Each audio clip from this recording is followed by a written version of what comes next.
Dan telah kita gunakan Jamboard. Okay, hasilnya saya letakkan dalam e-learning, kamu boleh tengok di situ. Kemudian satu lagi, hari ini kita masuk kepada topik yang ke-6. Topik yang ke-6. Okay, sebelum kita masuk kepada topik yang ke-6, kita mulakan dengan kuis dulu untuk bab yang ke-5. Jadi supaya kita tak lupa lah apa yang kita dah belajar dalam topik yang ke-5. Okay, harap semua lihat semua. Dijauhkan daripada COVID.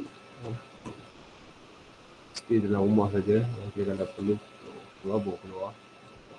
Okay, sebanyak sekarang ni. Okay, attendance saya akan letak dalam e-learning dan hari ini kita mula dulu dengan quiz.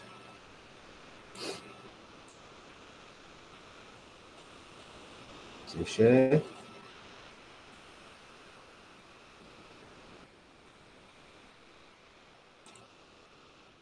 Okay, boleh masuk. 813-227. 813-227. My quiz.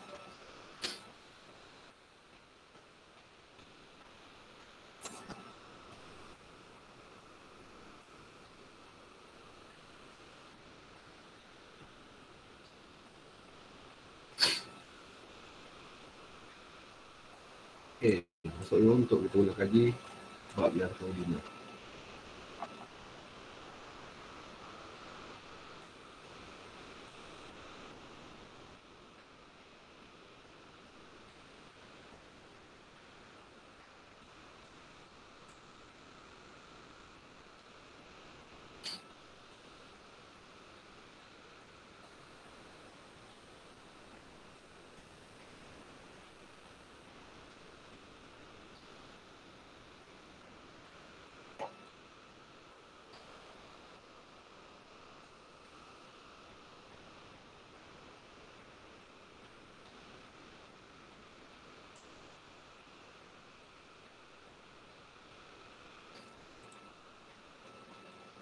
Okay, kita ada 30 orang. Ada 30 orang, dari 10 orang ni. Lagi masa dalam 5 minit lagi untuk masuk.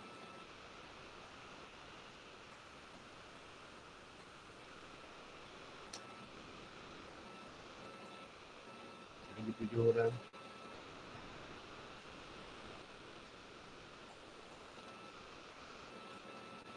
Mana masuk, Aikan masuk.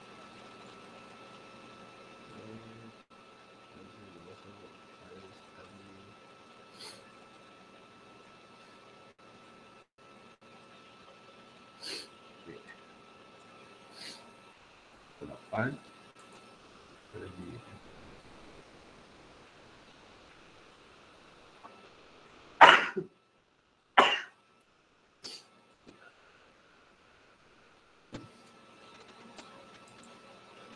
Okay, 28.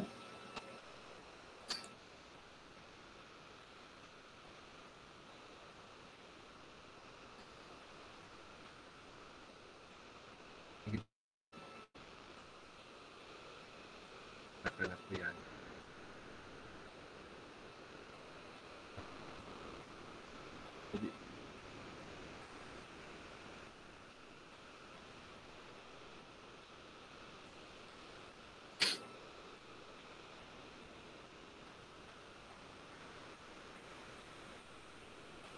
okay, 9 minit lagi masuk.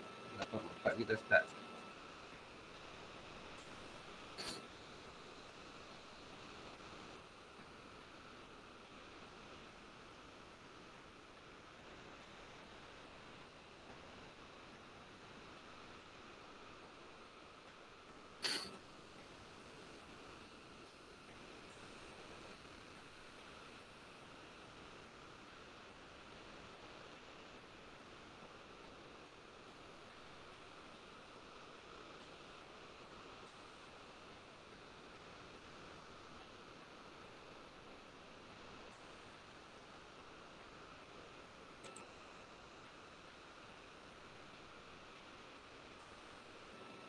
Okay, kita boleh mula sekarang.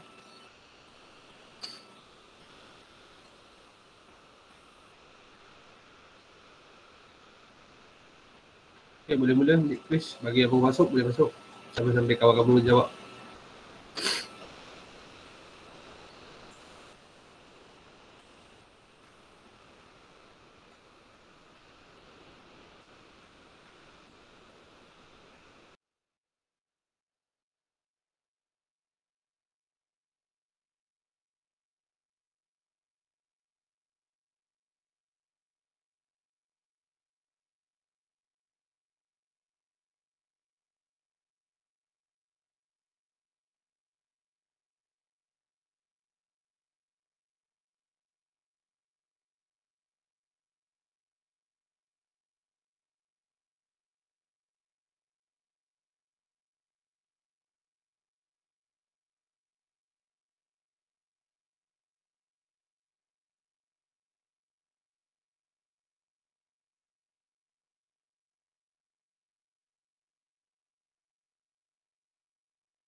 Kita tunggu yang lain siap dulu.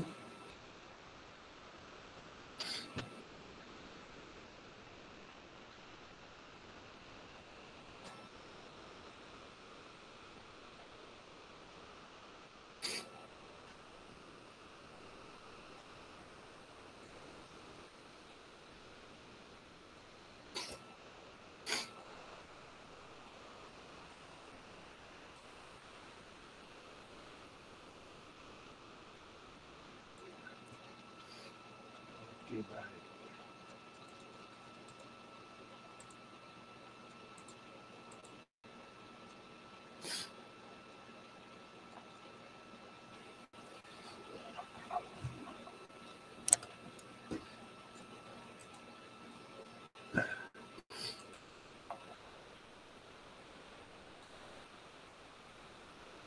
Okay, boleh nampak dah siap dah semua. Okay, dia dah exit, dia dah siap. Maknanya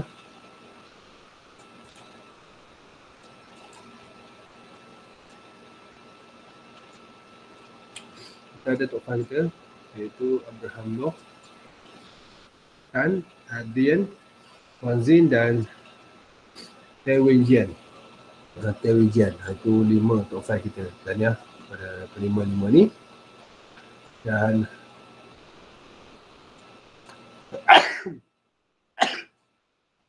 okay, kita akan review macam dulu.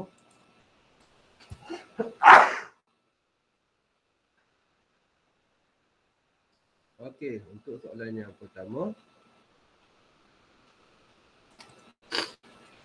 dalam review question ni, soalan pertama adalah apa definisi metafizik dari segi istilah? Yang betul adalah sesuatu yang melampaui batasan fizikal, bukan politik, bukan sains dan bukan dunia. Kemudian ini overall 7 second saja, cepatlah.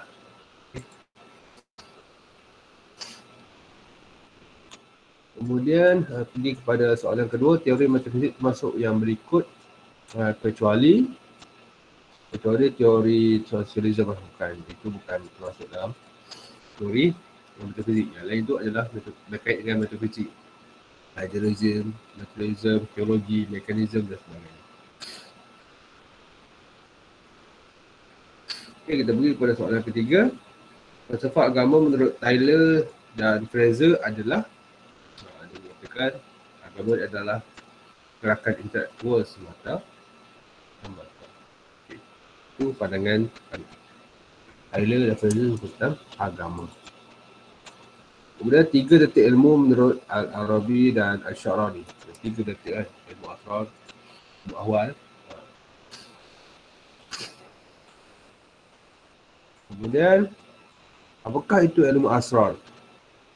Menurut Ibn Arabi dan Syarani, ilmu asrar, bila kata asrar, dia kata akar ataupun asal daripada sir, iaitu rahsia, ilmu yang rahsia, ilmu yang dilahirkan Allah SWT secara rahsia ke dalam hati domer jiwa seorang Nabi atau wali, ilmu asrar. Kemudian yang mana satu bukan cabang metafizik utama. Bukanlah. Paralelisme ni bukan. Mekanisme, idealisme, indeterminisme, itu semua adalah cabang metafizik kecuali paralelisme. Bukan. Okay. Kemudian ada definisi realism. Realism. Realism ni adalah doktrin yang menyatakan alam jagat ini wujud secara nyata dan objektif, real. Okay. Real dan objektif. Definisi realism. Kemudian konsep insan menurut Islam. Menurut Islam, dia makhluk istimewa yang boleh berfikir, menerima ilmu, pengetahuan dan berkehendak. Bukan seperti binatang, keji dan bukan hina. Konsep insan menurut Islam. Kemudian sains mengatakan metafizik merujuk kepada metafizik dia lawan dengan saintism. Itu yang untuk dia dia punya lawan. Metodologi dia punya cuba digantikan dengan scientism. Ini benda yang boleh dibuktikan. Okey, kemudian terakhir adalah tentang pendapat Marx. Okey, kita punya tokoh sosialis, komunis. Pendapat Marx tentang agama adalah berikut kecuali objektif kedua lah, agama bukan hidup menurut Marx. Ya, hidup menurut apa? Manusia ni hidup untuk bersosial. Kemudian pandangan Marx tentang agama adalah ilusi, betul. Okay. Agama adalah sebagai alasan, betul. Agama adalah dalih, excuse, betul. Okay, yang salah adalah objektif hidup. Itu agama tentang agama. Okay, baik. Kita tengok ada yang betul semua, itu tan betul semua, tanya. Yang lain semua ada salah lah. Satu dan lebih. Okay. Dan sini dia punya accuracy 63%. 63% jawab soalan ni dengan betul. Okay, lebih baiklah daripada section lain. Section lain paling rendah 52. Paling tinggi 52. Okay. Tak capai 60 lah. Ini boleh capai 60, okey lah. Lebih daripada 60. Okay. Kemudian average masa yang diambil adalah sebanyak 20 second untuk satu soalan. Baik. Ini nama-nama ni saya dah save. Saya rakam sesi ni. Jadi nama ni saya save. Jadi saya akan take nama tu untuk bagi mereka untuk quiz hari ini. Ini nama sebenar kan? Ini nama sebenar tak perlu nak. Yang bukan nama sebenar, sila bagi nama betul dalam GM, dalam Google supaya saya nampak lah.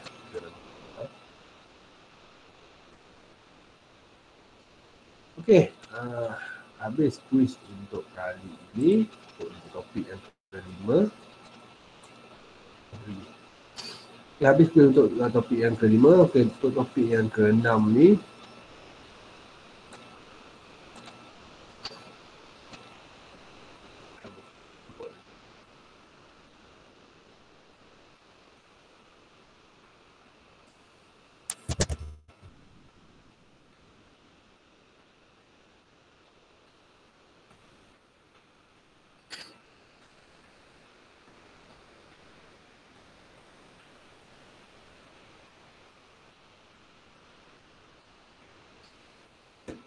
untuk topik yang keenam ni kamu ada 9 kumpulan. Jadi kamu ada 9 kumpulan. Jadi untuk yang topik keenam, yang kelas ni, yang kali ni saya nak kamu present. Setiap grup akan present apa finding yang dia dapat tentang topik yang ke-6. Okey. Jadi saya akan bagi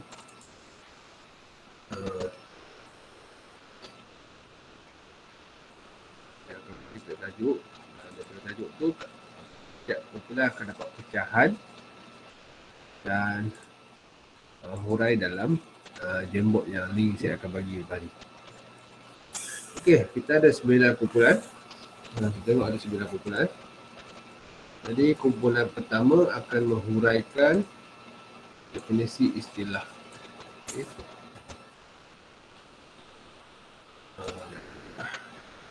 Saya cetak. Grup pertama akan menghuraikan tentang definisi istilah. Jadi grup pertama. Okey, kemudian grup kedua akan menghuraikan tentang ini bab epistemologi ni, topik yang ke-6 yang akan kita belajar ni. Saya nak present. pada kelas setiap grup. Tembok dan present. Okay, kemudian ada perkembangan epistemologi. Ini grup kedua. Okay. G2. Perkembangan epistemologi pasal 1 hingga 2.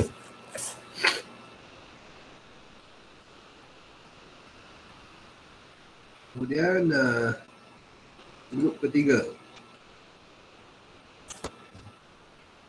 Perkembangan epistemologi pasal 3 hingga 8 model. Okay. Kemudian grup keempat. Grup keempat akan menentangkan tentang kesan epistemologi terhadap kehidupan.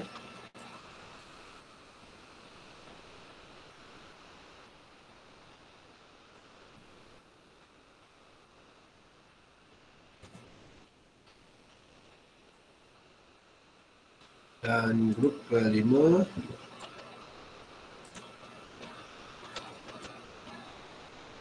kaedah perolehan ilmu. Grup kelima kaedah perolehan ilmu.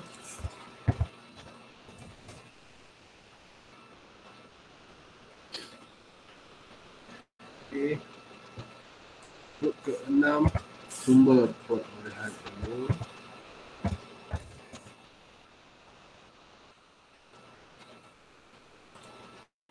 Okay. Kemudian grup ketujuh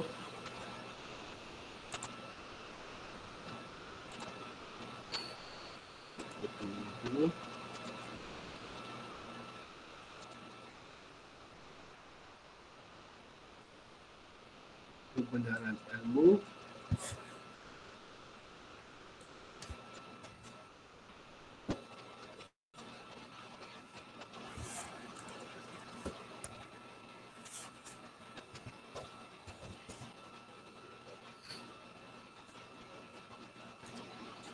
Okay, grup 8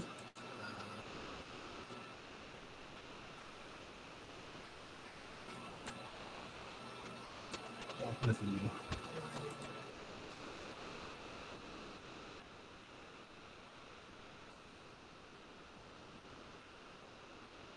Agama dan tradisi sebagai neraca kebenaran ilmu.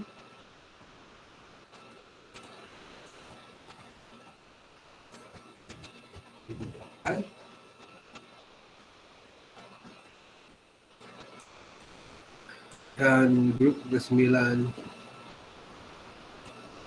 ambil tajuk epistemologi sebagai pemacu perbedaan.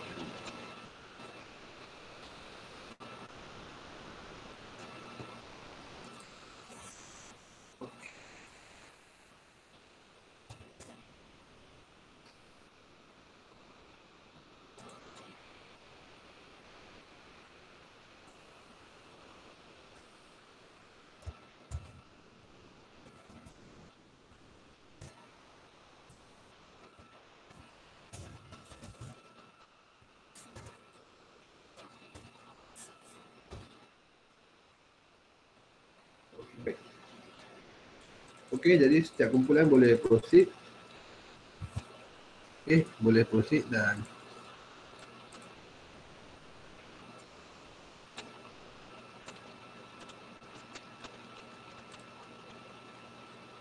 okey, orang boleh proceed. Nanti 9:40 kita start present.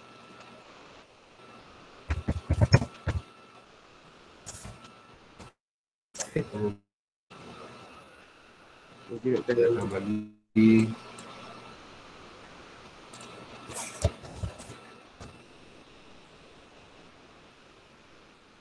link dalam grup WhatsApp dan e-learning nanti kalau buka. Okey, hari ni kita akan present lah tentang topik yang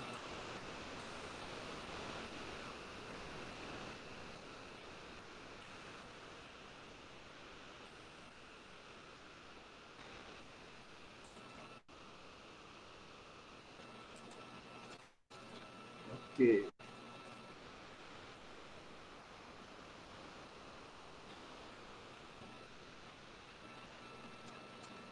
Gini dalam, mereka begini dalam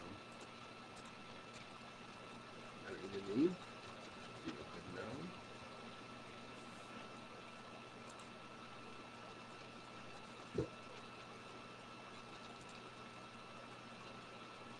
Okay, kita dah habis dah. Kita ada tu buat 7. Kita satu lagi buat 8. Habis.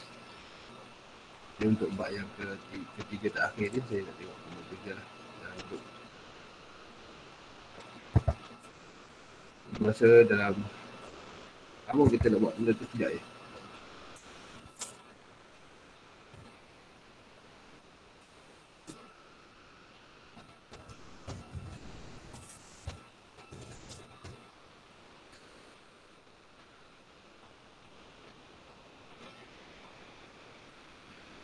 Okay, link saya dah bagi. Okay. Link je buat bab 6. Kita boleh masuk. Untuk dah lakukan kerja dalam kumpulan, kemudian 9.40 ataupun 9.50 kita present. Okay, mula dengan group 1. Okay, ni saya bagi link saya sikit.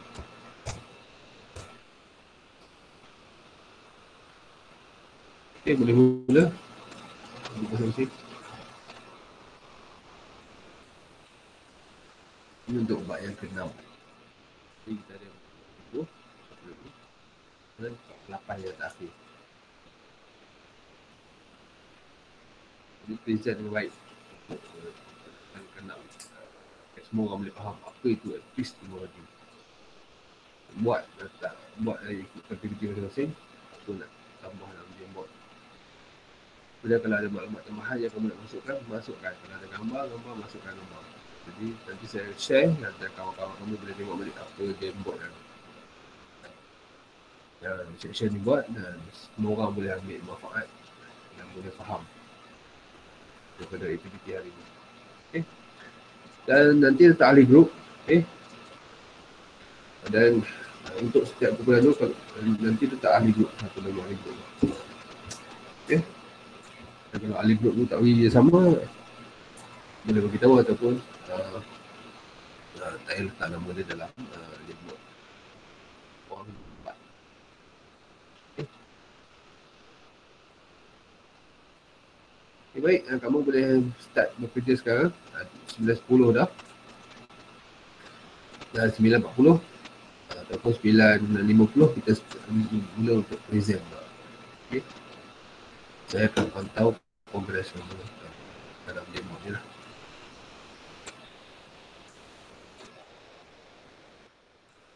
Ada apa soalan boleh tanya.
Okey, Assalamualaikum dan selamat sejahtera. Okey, kembali balik. Guru satu dah siap?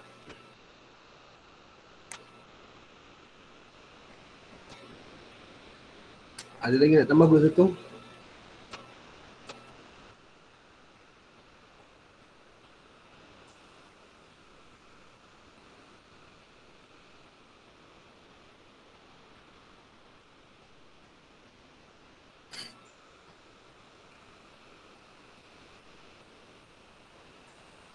Guru satu? Siap ke?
Okey, semua kumpulan ada 9 minit lagi.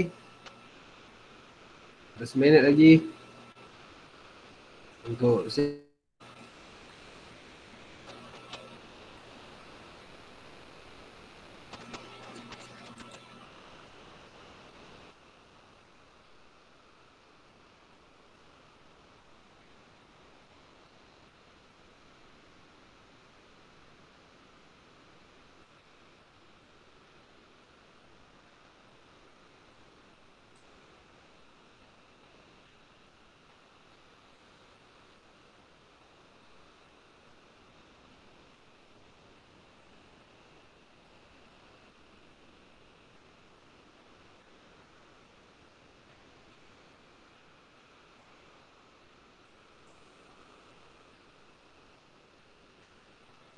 okey dah 9.45 dah.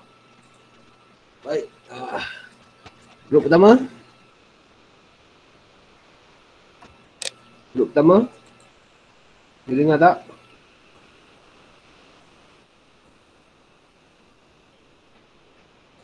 Okey. Okey.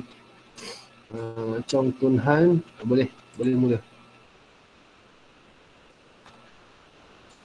Okey, selamat pagi kepada doktor dan semua kawan. Saya akan menjelaskan istilah epistemologi dan falsafah. Bagi istilah epistemologi, iaitu teori ilmu atau dalam bahasa Inggeris, theory of knowledge. Ia berasal dari dua perkataan Yunani, epistem yang bermaksud ilmu dan logos yang bermaksud sains atau kajian. Ia merupakan sebahagian daripada perbahasan utama falsafah yang mengungkapkan teori atau kajian mengenai asal-usul, alam, kaedah, dan batas pengetahuan. Ia juga dikenali sebagai sains atau kajian secara falsafah yang berkaitan dengan ilmu, atau secara singkatnya kita boleh panggil teori ilmu. Bagi istilah falsafah, ia berasal dari perkataan Yunani filosofi. Philo yang bermaksud suka atau cinta, Sophie bermaksud kebijaksanaan. Sesuatu pemikiran yang menyeluruh dan mengubah sesuatu dengan mendalam, seperti yang dikatakan dalam bab 2. Bagi Philo, ia menekankan cinta terhadap sesuatu yang menimbulkan keinginan untuk mencapainya. Bagi Sophia, pula berkait dengan kebijaksanaan, kepandaian dan kefahaman sesuatu secara mendalam. Terima kasih.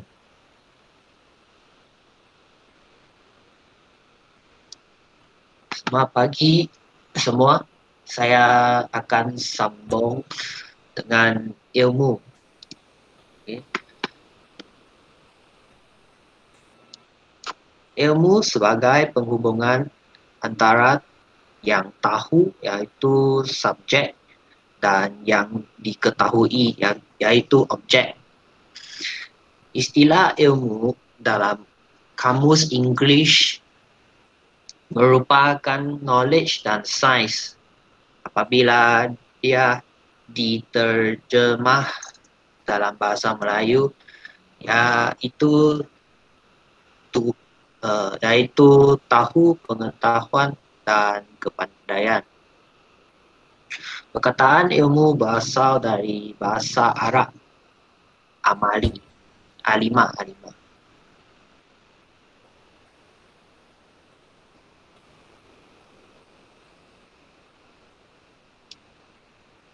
Next.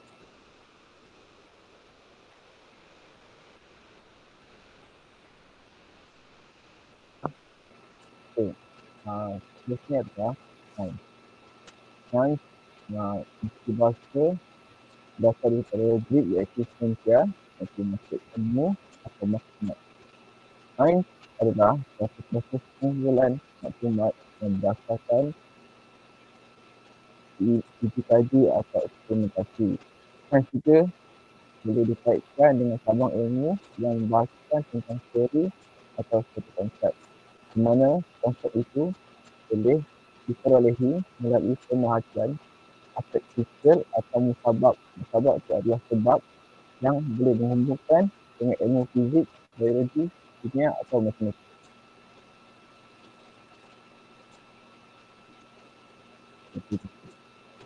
Next. Selamat pagi semua. Istilah yang terakhir bagi bab ini ialah agama. Agama adalah kepercayaan kepada Tuhan.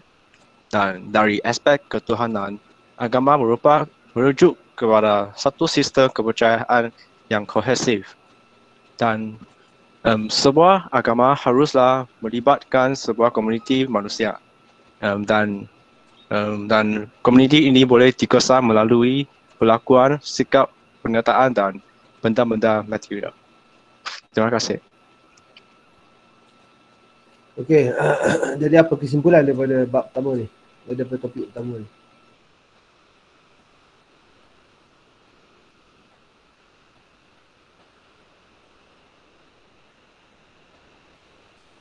Bagi kesimpulan sikit.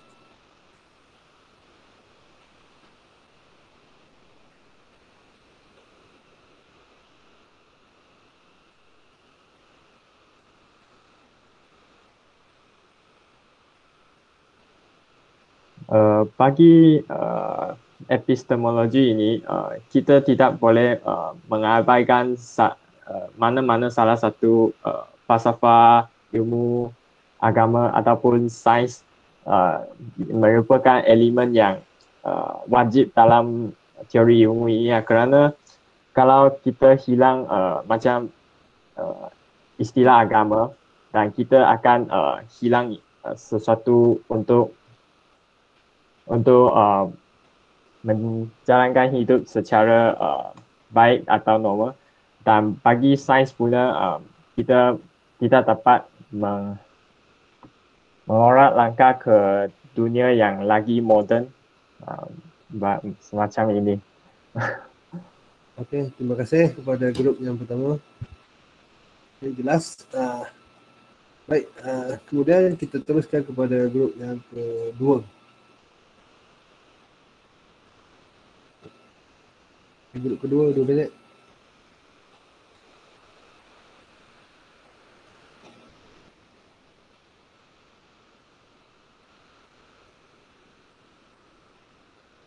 Grup kedua.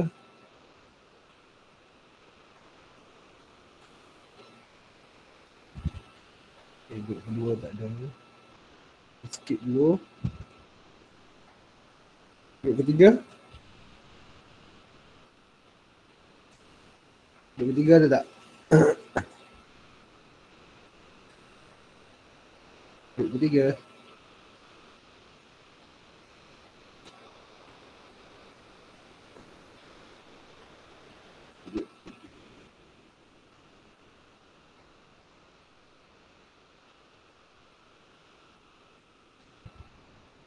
Ramai ni grup kedua ni.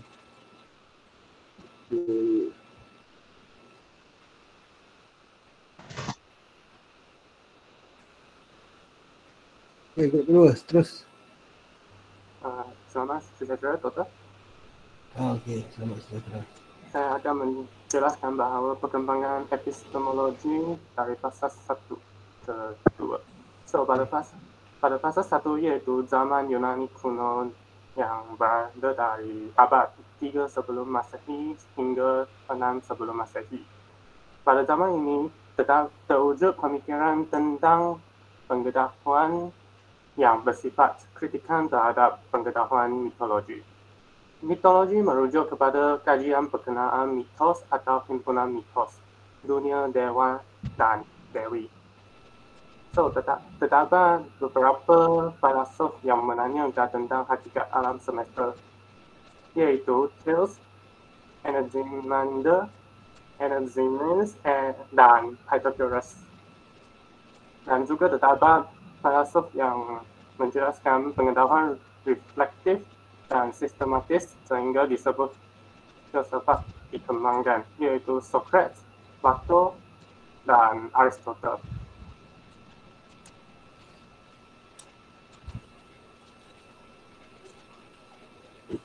Okay, zaman Romawi.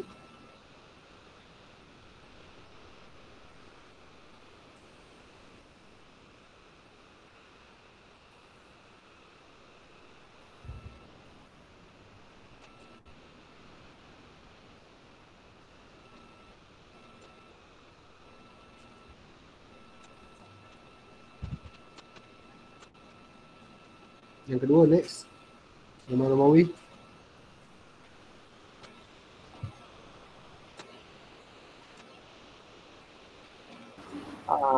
Fasa kedua ialah zaman Romawi. Pada zaman ini, pemikiran pengetahuan sistematis kurang ditandai.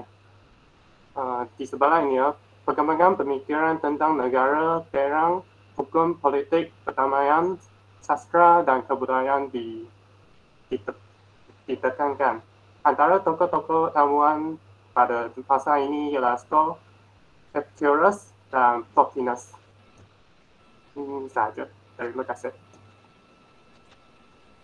Okey, terima kasih grup kedua, grup ketiga.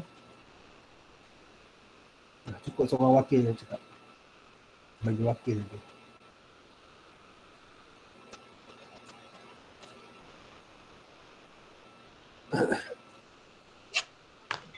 Hello, Okey. Teruskan. Assalamualaikum. Salam. Okey, fasa ketiga.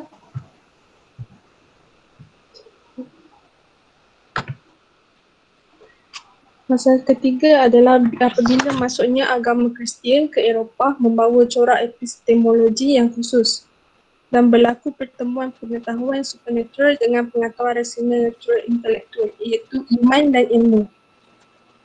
Dan munculnya aliran skolastik pada fasa ini yang berusaha menjalin kesepaduan sistematik antara ajaran agama iaitu gereja Katolik dengan ajaran manusiawi yang intelektual rasional. Perpaduan antara Helenisme iaitu Yunani dan Romawi dan simistisme iaitu agama Kristian. Namun, simistisme mendominasi segala aspek kehidupan manusia. Abad ke-8 bagi dunia ilmu pengetahuan antara korban nyawa itu Galileo Galilei. Seterusnya,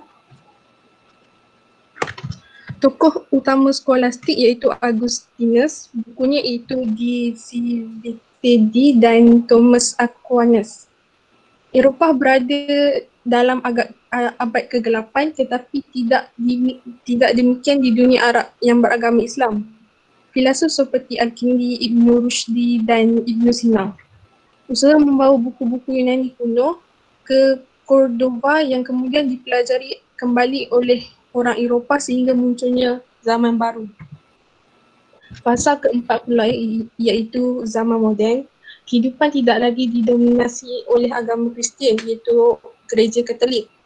Abad moden didahului oleh gerakan Renaissance iaitu kelahiran kembali dan Aufklärung iaitu pencerahan yang menyedarkan manusia akan autonominya sebagai animal rational. manusia yang menentukan tata kehidupan di dunianya, ditandai dengan muncul aliran-aliran epistemologi antaranya rasionalisme, empirisisme, kritisisme, idealisme, positivisme iaitu fokus kepada masalah pengetahuan. Dan munculnya tokoh-tokoh seperti René Descartes, John Locke, Francis Bacon, Immanuel Kant, Hegel dan Auguste Comte. Seterusnya muncul krisis budaya dan revolusi keagamaan, revolusi ideologi, revolusi politik, revolusi ilmu dan revolusi industri dan revolusi sosial sampai Perang Dunia Pertama dan Perang Dunia Kedua. Setelah Perang Dunia Kedua, abad kontemporer timbul kecemasan dan absurditas sejarah. Muncul aliran epistemologi corak baru iaitu fenomenologi, eksistensialisme, filsafat hidup, pragmatisme, neo-marxisme dan yang lebih baru adalah teori kritis.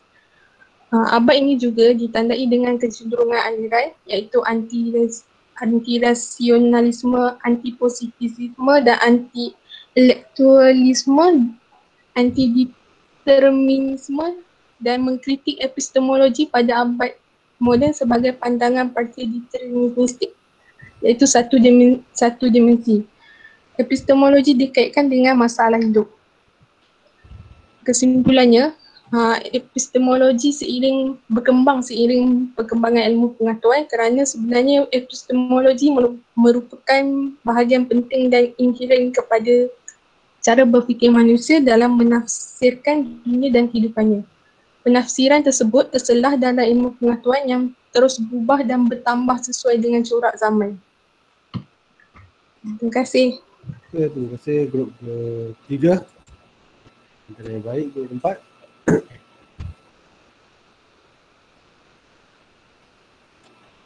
Grup empat.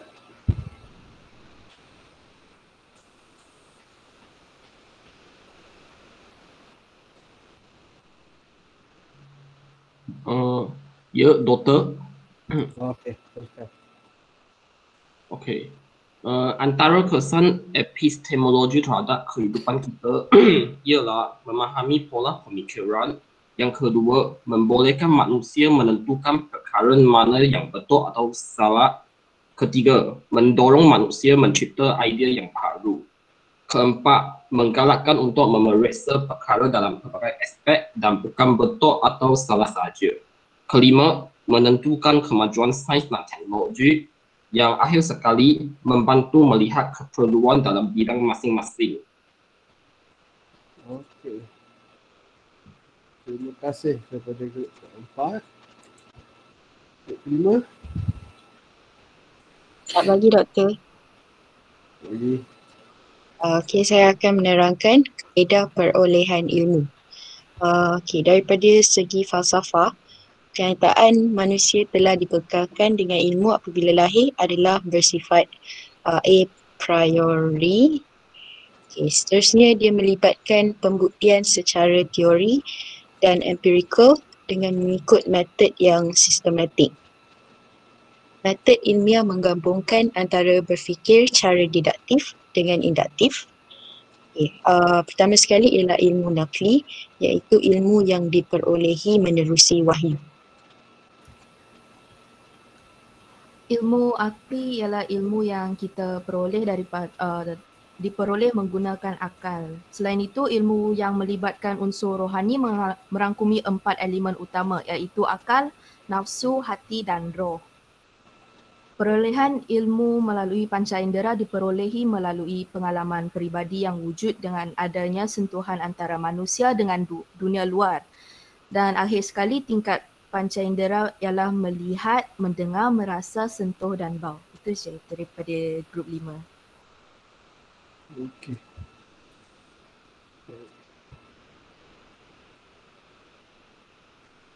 Mereka untuk dia mengakui ilmu berbagai usaha sehingga untuk Okey, grup 6. Sumber perolehan ilmu.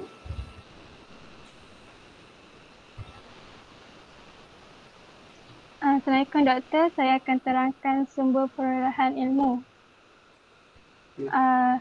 Secara amnya dia ada dua, a priori iaitu yang didapati melalui pendalukan tanpa pengalaman dahulu, dengan lagi satu posterior iaitu ilmu didapati daripada pengalaman.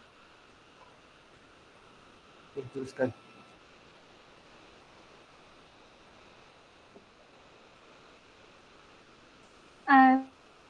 Hierarki ilmu ni first adalah wahyu, iaitu wahyu kepada para nabi dan rasul. Kedua ilham, intuisi dengan kasyaf. Lepas tu penaklukan, itu intuisi orang bijak pandai dengan pembuktian.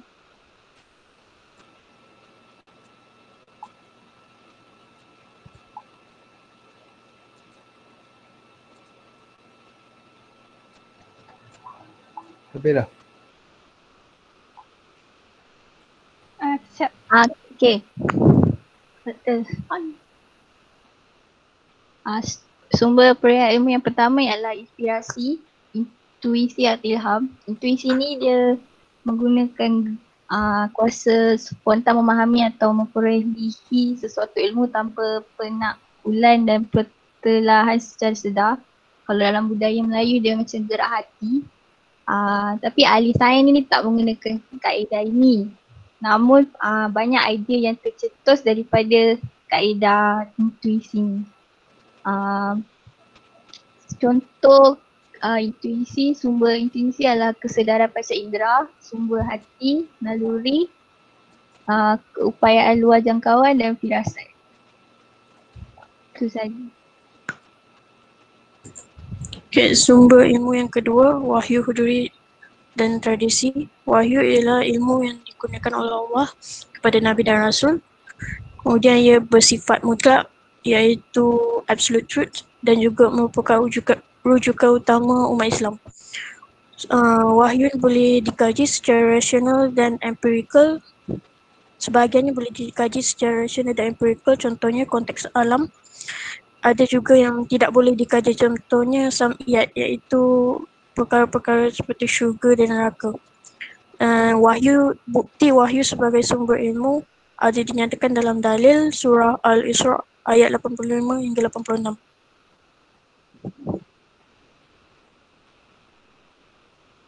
Okay, next. Dan yang ketiga adalah rasional ataupun empirical. Rasional ni dia alasan yang munasabah yang mendasari suatu perbuatan atau pegangan. Dan konsep utama adalah kepercayaan terhadap kemampuan dan autoriti akal fikiran untuk meningkat ilmu dan kebenaran. Lepas tu kepercayaan dia adalah rasionalisme, suatu kaedah penyelidikan dan uji kaji yang menyatakan bahawa akal adalah sumber utama pengetahuan. Lepas tu bagi kelompok rasionalis hanya menggunakan diorang hanya menggunakan prinsip bagi pemikiran rasional yang dapat mengerti kejadian-kejadian yang berlaku di persekitaran kita.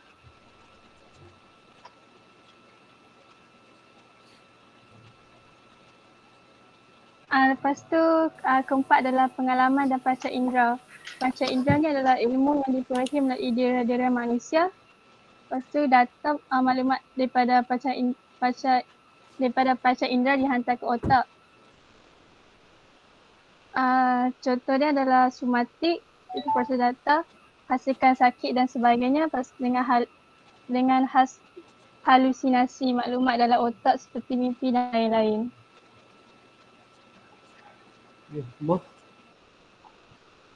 Dan yang terakhir sekali, hikmah ataupun kearifan tempatan. Hikmah adalah ilmu yang sudah berubah menjadi perilaku, akhlak yang menyatukan dengan tubuh kita.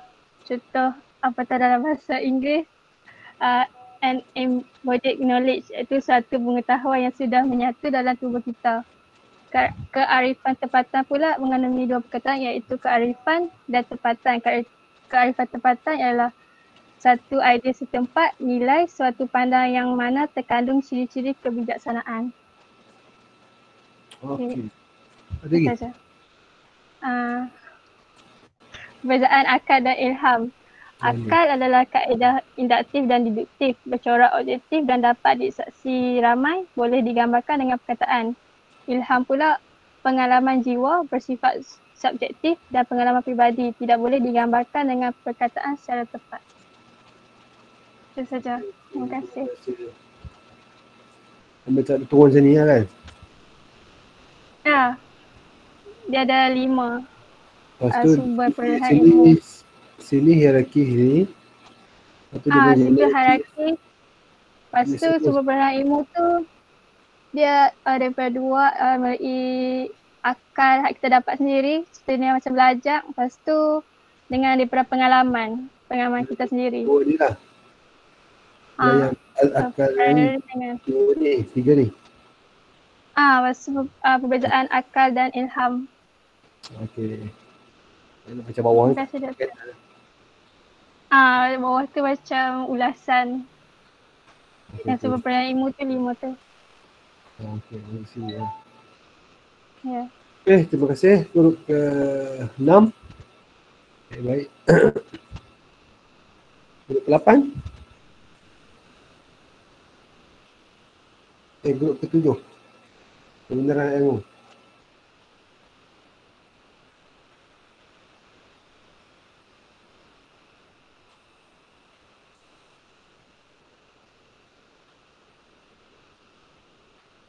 Grup ke-7.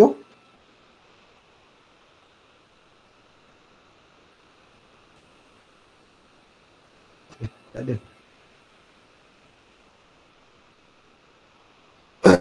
Okey, grup ke-8.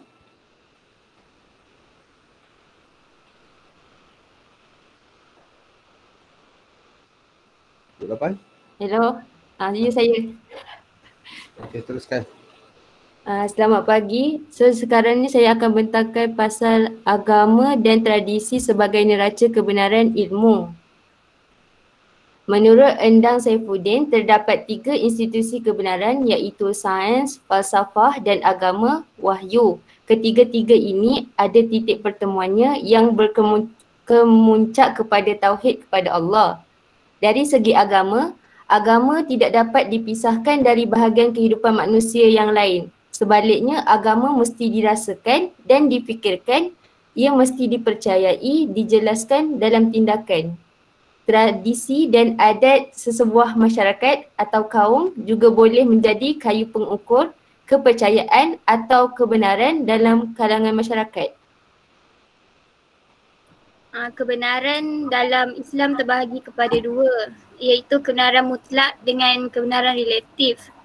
Kebenaran mutlak ni dia kebenaran dibuktikan oleh sains dan tidak diragui. Contohnya macam molekul terdiri daripada atom.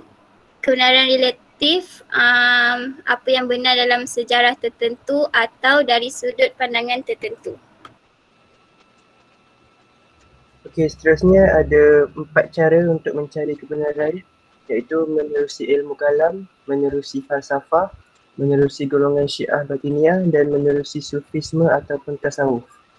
Jadi yang pertama sekali menerusi ilmu kalam, pengetahuan ilmu kalam akan membawa penjelasan dan pengukuhan akidah serta pemikiran Islam, sekaligus membolehkan kita untuk mengenali aliran pemikiran. Yang kedua, menerusi falsafah, ahli-ahli falsafah akan mencari kebenaran melalui penaklulan, iaitu suatu usaha yang dilakukan untuk mencari kebenaran dengan menggunakan kebijaksanaan. Yang ketiga, melalui golongan Syiah Batiniyah. Golongan ini mempercayai bahawa adanya imam yang maksum. Maksum ni adalah yang tidak pernah berbuat salah. Ia juga boleh ditafsirkan sebagai mencari kebenaran daripada orang yang berwibawa. Seterusnya, melalui sufisme ataupun tasawuf. Dalam sejarah pemikiran Islam, nilai-nilai tasawuf diawali dengan perbincangan tentang teologi ataupun akidah. Seterusnya dilanjutkan dengan formulasi syariah, dan pada abad kedua Hijriah baru mulai muncul tasawuf.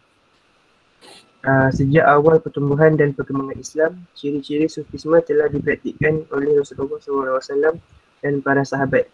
Sufisme pada kurun ini tanpa nama, tapi dia mempunyai makna dan penghayatan yang mendalam. Okey, untuk kesimpulannya agama dan tradisi ni tidak dapat dipisahkan kerana kedua-duanya berjalan seiring. Itu saja. Terima kasih. Saya grup ke-8.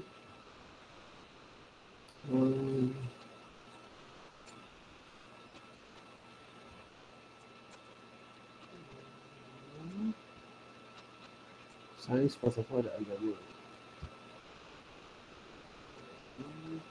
Islam, tradisi, tak cara teori alam, tak siapa. Grup Islam. Okey, grup ke-9. Okey, saya boleh present doktor? Boleh. Okey, Assalamualaikum dan selamat pagi kepada semua rakan-rakan dan doktor. So pada hari ini grup 9 akan terangkan pasal epistemologi sebagai pemacu penjanaan ilmu. So dalam konteks ni fokus epistemologi yang bermaksud daripada yang boleh kita kenal sebagai teori ilmu hendak membincangkan dari segi sumber dan kaedah perolehan ilmu, hierarki atau tingkatan ilmu serta pengkelasan ilmu mengikut jenis dan sifat. Dari segi ini, untuk mendorong seseorang itu berfikir secara rasional, waras dan menjadi pengetahuan yang lebih harmoni dan menyeluruh dan terus menjadi pemacu dalam penjanaan ilmu. So, isi yang pertama ialah klasifikasi ilmu. So, yang pertama sekali terbahagi kepada ilmu sains kemanusiaan dan sains tulen. Apa yang dimaksudkan oleh ilmu sains kemanusiaan dan sains tulen? Contohnya sains tulen seperti ilmu fizik, kimia, biologi dan matematik. Manakala sains sosial merupakan contohnya politik, ekonomi, undang-undang, pendidikan, komunikasi dan sebagainya. Sains sosial merujuk kepada ilmu yang mengkaji tentang hubungan antara manusia. Manakala dalam konteks Islam pula, ilmu terbahagi kepada dua, iaitu ilmu akli dan ilmu nakli seperti yang diterangkan oleh grup sebelum ini. Ilmu akli merujuk kepada berdasarkan akal dan eksperimen, manakala ilmu nakli merujuk kepada ilmu berdasarkan wahyu seperti cara-cara bersolat dan sebagainya. Manakala dari pendapat Imam Ghazali pula terbahagi kepada dua jenis ilmu, iaitu ilmu fardu ain dan ilmu fardu kifayah. So untuk penjelasan lebih lanjut untuk bukan Islam, ilmu fardu ain ialah ilmu yang wajib dipelajari dan diamalkan oleh setiap orang Islam yang baligh dan berakal. Manakala fardu kifayah ialah perkara yang wajib dilakukan oleh sebahagian sahaja anggota masyarakat untuk menjaga kepentingan umat Islam. Seterusnya saya akan serahkan kepada Assalamualaikum. Saya kesepaduan antara falsafah ilmu dan agama. Sebarang penyelesaian harus diselesaikan menerusi kesepaduan antara falsafah, ilmu dan agama. Jika tidak sepadu atau hanya mengamalkan salah satu antaranya dalam penyelesaian masalah, maka ia tidak begitu benar atau tepat. Cabaran ilmu, kegagalan menyatupadukan ilmu mempunyai 3 peringkat. Peringkat pertama ialah kesepaduan antara falsafah ilmu dan agama. Kedua, kesepaduan antara ilmu nakil dan akil. Ketiga adalah kesepaduan antara ilmu akil dan ilmu sains. Itu saja dari saya. Bukan akli. Maaf, tak nampak. Baik. Itu cabaran. Okey, last cabaran. Assalamualaikum dan selamat pagi. Jadi seterusnya saya akan kita akan membicarakan tentang cabaran ilmu falsafah dan agama. Jadi ilmu hanya berusaha menjawab masalah segera seperti kita tahu, dan falsafah hanya mampu memberi jawapan secara spekulatif dan tidak meyakinkan. Manakala agama mampu menjawab persoalan kebenaran yang gagal dijawab oleh ilmu dan falsafah. Jadi dari antara cabaran-cabaran yang kita hadap untuk ilmu falsafah dan agama ialah pengetahuan merujuk kepada hal biasa dalam kehidupan. Pengetahuan yang tersusun akan meningkat menjadi ilmu atau sains. Ilmu dan sains hanya menjawab masalah segera, maka memerlukan falsafah bagi menyelesaikan masalah yang lebih holistik. Dan akhir sekali, falsafah menimbulkan spekulatif yang tidak meyakinkan, maka memerlukan agama untuk memberi jawapan yang mutlak. Jadi itu saja daripada saya. Okay, terima kasih kepada grup yang ke-9. Okay, 7 tadi doang, 7.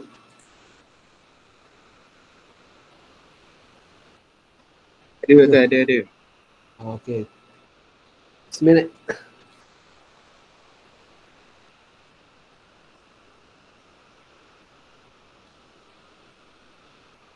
Okay, teruskan.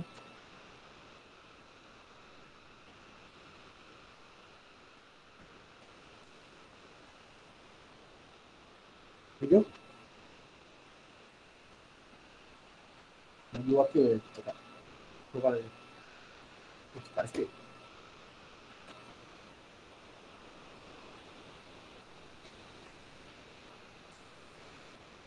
Hello. Tak apa, Dr. saya sikit. Saya present part ni.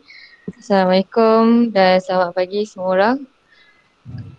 Kebenaran ilmu, dia ada terdapat konsep kebenaran ilmu iaitu wujud keadaan, keselarasan, keserasian dan kegunaan sesuatu perkara dalam masyarakat dan alam ini serta wujud juga keadaan kewajaran, kesesamaan dan keadilan. Terdapat 3 jenis tahap pengkonsepsian kebenaran. Pertama sekali, kebenaran, truth sebagai satu keadaan, kualiti atau sifat yang dikaitkan dengan penegasan kita tentang satu fakta. Yang kedua, kebenaran yang merujuk kepada keadaan, adanya fakta itu di dalam alam dan wujud. Dan terakhir, sifat dan keadaan wujud dan adanya fakta itu haruslah dalam kedudukan yang adil, saksama, sesuai, wajar dan tepat berdasarkan kriteria kebijaksanaan dan penilaian yang mutlak dan mutamat, bukannya yang relatif dan berubah-ubah.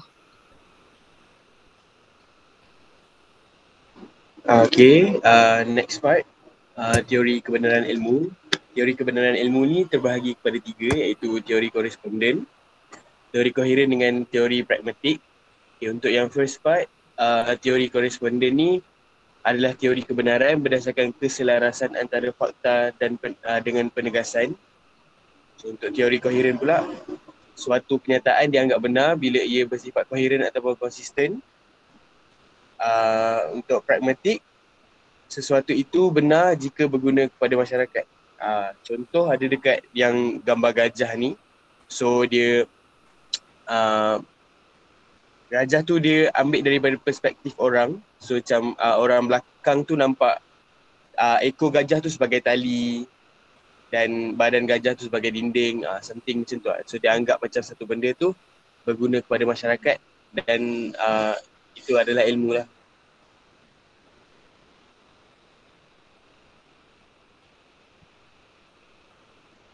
Kebenaran terdapat juga kebenaran mutlak dari segi Islam, iaitu terdapat institusi kebenaran dari 3 jenis, iaitu sains, falsafah dan agama.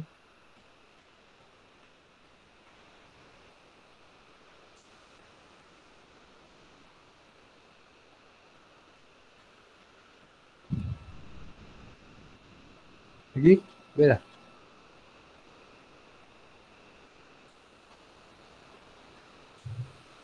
Dan bahagian terakhir, terdapat 3 jenis cara mencari kebenaran dari segi Islam, iaitu pertama sekali dari segi ilmu sains, menerusi falsafah, menerusi golongan Syiah Batiniyah dan juga menerusi Sufisme ataupun tasawuf. Itu saja. Terima kasih. Habis dah? Mana yang gajah tadi? Salah sekali lagi yang gajah ni. Tak ada dengar tadi. Oh, okey. Yang gajah ni Okay, jap. Saya besarkan boleh? Boleh besar. Nampak.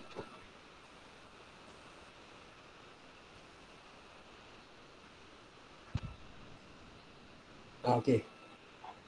Okey, nampak Okay, so nampak tak macam yang orang yang belakang ni dia nampak gajah tu ekor gajah tu adalah tali. So tali kan dalam kehidupan seharian kita agak berguna. Contoh dalam macam nak ikat barang kan. Contohlah macam something nak gantung langsir ke pun kita guna tali dia kan. Contohlah. So yang kedua pula yang ni. Yang ni dia nampak badan gajah tu sebagai dinding. So daripada perspektif dia, gajah tu adalah dinding lah.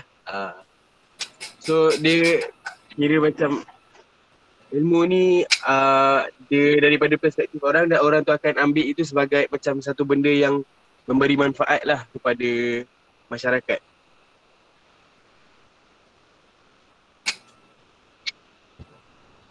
Gantung kepada kefahaman masing-masing lah kan.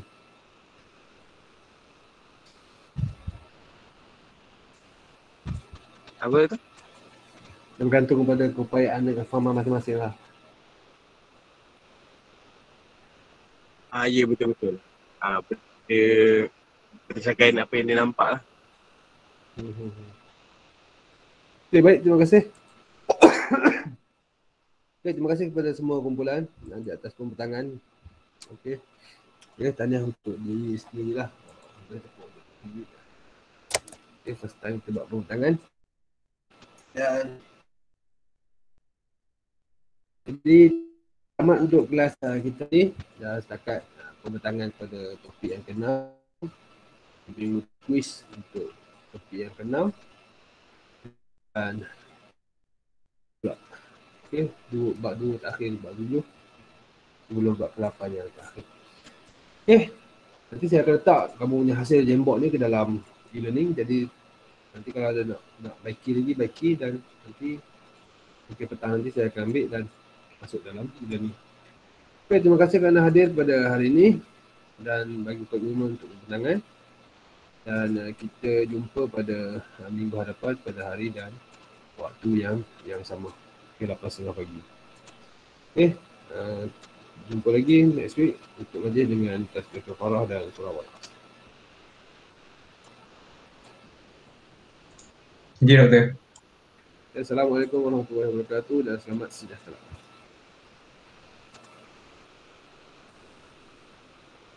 Okay, terima kasih. Doktor.